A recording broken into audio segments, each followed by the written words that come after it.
Obviously, as Ian stated, we're on the affirmative side, which means that we believe that juveniles should not be tried as adults. Some specific reasons as of why they should not be tried as adults is because they don't understand what is happening either at the time of the crime or during the time of the hearing. They're not fully matured. If they were to go to an adult prison, they would be more targeted for abuse.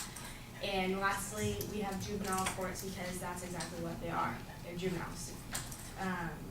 Throughout this presentation, I'll go over 1, how juveniles are easily influenced and how most of the time they don't understand what is exactly happening. 2, how juveniles would be targeted more easily if they were to be sent to adult prisons. And 3, the history of juvenile courts and some reasons as of why we do have them. Starting off with how juveniles don't understand what is going on at the time of the trial or even during the crime. I kind of want to counter Joey on one thing. He said that they understand the consequences of what they're doing. This is from futureofchildren.org, and it states that teens are less likely than adults to consider the long-term consequences of their actions, termed future orientation, meaning that they're not really thinking about like, oh, well, if I go steal this car, then I'm going to be going to jail for the rest of my life. They're thinking in the moment, they're thinking, oh, well, what would my friends think? What would this person do? Like it says, they're not thinking of the long-term consequences. From mars.edu, it states that it has been found by the National Institute of Health that teenage brains have extra synapses in the areas where decision-making and risk assessment take place. Most of these synapses are useless and even get in the way of one's judgment, meaning that it has been scientifically proven that juveniles are not always capable of making the right or just decision. Another reason is that juveniles do not understand their full rights when it comes to the time of trial. LegalMatch.com states that most minors lack the reasoning skills to understand what is expected, asked, or owed to them by the police, the prosecution, and the judge. This can lead to juveniles believing that since they have been arrested or since they are in court, that they are guilty. LegalMatch.com also states that as a result, false confessions are common because juveniles do not fully understand the right to remain silent.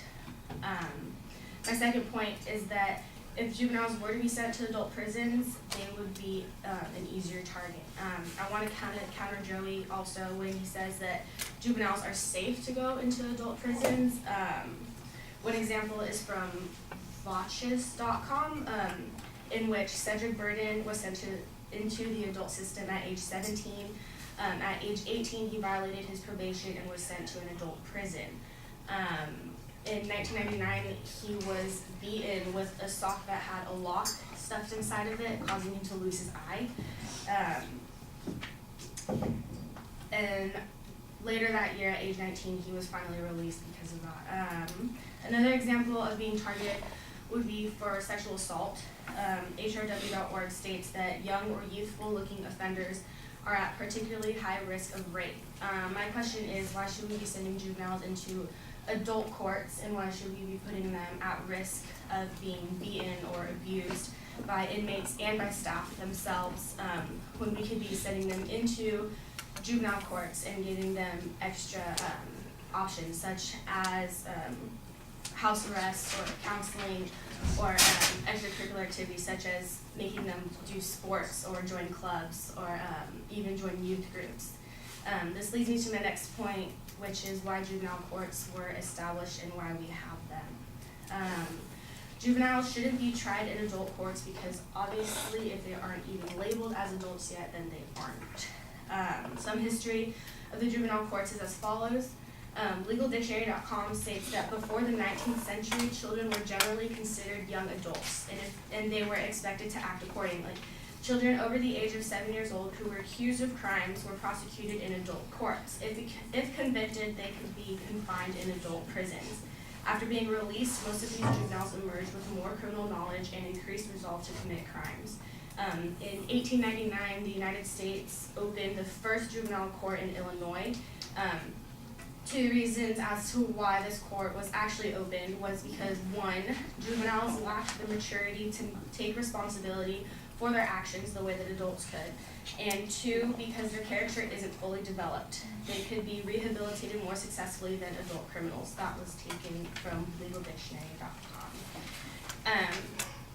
In conclusion, we believe that juveniles should never be tried in adult courts because, plain and simple, they aren't adults.